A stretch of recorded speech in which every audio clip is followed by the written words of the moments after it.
অস্ত্রের উৎস থেকে শুরু করে কারা কারা জড়িত এটা অনুসন্ধান করার সর্বাত্মক চেষ্টা শেষে আমরা থানায় নিয়ে আসছি। আসামির বিরুদ্ধে এজাহার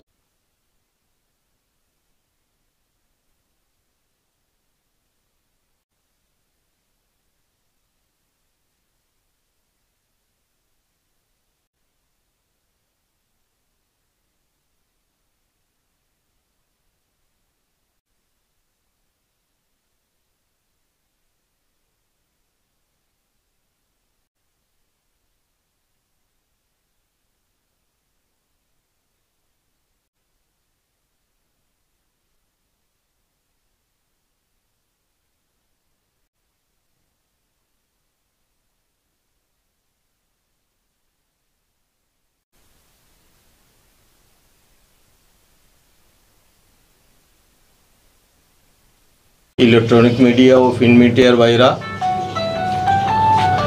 আপনাদের জ্ঞাতার্থে জানাচ্ছি যে তাদের সহিত অবৈধ আগ্নেয়াস্ত্র রয়েছে, যাহা মহেশখালী এলাকার বিভিন্ন অপরাধ তাদের সামনে আছে। একটি ফুল অটোমেটিক বিদেশি LG 3, এছাড়া একটি একনালা বন্দুক এবং একটি দোনালা বন্দুক দেশীয় তৈরি।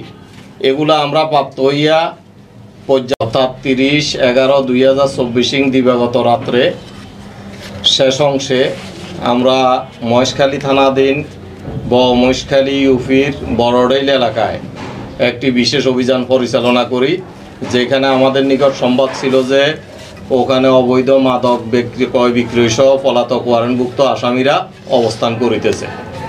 উক্ত সংবাদের ভিত্তিতে আমরা ঊর্ধ্বতন কর্তৃপক্ষের সাথেও আলোচনা করিয়া রাত 3টার সময় সংবাদটি প্রাপ্ত হইয়া 3:30টার সময় আমরা বর্ণিত ঘটনাস্থল বড়ডেইলে পৌঁছাই। সেইখানে পৌঁছাইলে পুলিশের উপস্থিতি টের পেয়ে 2 জন লোক পালানোর চেষ্টাকালে একজনকে আমরা দ্বিত করতে সক্ষম হই। একজন পালিয়ে যায়। দ্বিতীয় ব্যক্তি, তারকে জিজ্ঞাসাবাদে তার নাম মোহাম্মদ সাজেল, পিতা আব্দুল শুক্কুর, সাং বড়ডেইল 1 নম্বর ওয়ার্ড বড় মহেশখালী বলিয়া প্রকাশ করে। তার সঙ্গীয় লোকের নামও সে প্রকাশ করে। আমরা তদন্তের সাথে আপাতত বলতেছি না। স্থলে জব্দ তালিকা করছি। আর অস্ত্রের উৎসর বিষয়ে এবং আরও আসামি ধরা যায় কিনা এই বিষয়ে বিশেষ অভিযান এই পর্যন্তই চলমান আছে এবং তাৎক্ষণিক অভিযান করা হয়েছে। এখন এজাহার আমরা মোটামুটি শেষ পর্যায়ে কোর্টে পাঠাই দেবো আর কি। ইস্যুকৃত ওয়ারেন্ট এবং মাদকদ্রব্য উদ্ধার, অস্ত্র উদ্ধারের জন্য আমরা সার্বক্ষণিক প্রতি রাত্রে আমরা অভিযান পরিচালনা করি। এই অভিযানের অংশ হিসেবে আমরা যখন অভিযান পরিচালনা করি তখনই আমরা এইভাবে গোপন সংবাদের ভিত্তিতে পাইতে এই ধরনের লোক বড়ডেইল এলাকায় অবস্থান করতেছে। তখনই আমি আমার অফিসার ফোর্স, 2টা মোবাইল পার্টি সবগুলো একত্রে করে আমি অভিযান পরিচালনা করি। অভিযান পরিচালনা করে এই যে তদন্ত সাহেবের দেওয়া যে বক্তব্য, এই বক্তব্য মতো আমরা এগুলো উদ্ধার করি। এটা আসলে একটা ভয়ঙ্কর বিষয়। সামনে যে হয়তো এখানে তো আমি তো নতুন আসছি, প্রতি বছরে নাকি নবান্নের মাঠ আসলে এই অস্ত্রের জনজনানি দেখা যায়। এটার অংশ হিসেবে হয়তো এরা এটা সংগ্রহ করছে বা এটা বেচা কেনার জন্য সংগ্রহ করতে পারে। বেসিক্যালি আমার মনে হচ্ছে যে এই ব্যক্তি এই বেচা কেনার কাজে সম্পৃক্ত। পূর্বের কোনো মামলা নাই, কিন্তু যে পলাতক আছে এর কাছে মামলা আছে, মার্ডার সহ একাধিক মামলা রয়েছে। এগুলো এখানে তৈরি করা, দেশে তৈরি করা। এটা পাহাড়ি এলাকায় গোপন আস্তানায় করতে পারে।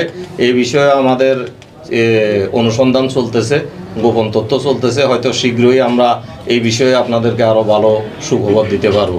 এটা হচ্ছে যে বিদেশি fully automatic G3 rifle, G3 rifle. হ্যাঁ, এটা অত্যাধুনিক। কয়টা কার্তুজ করা যায় ওখানে একসাথে?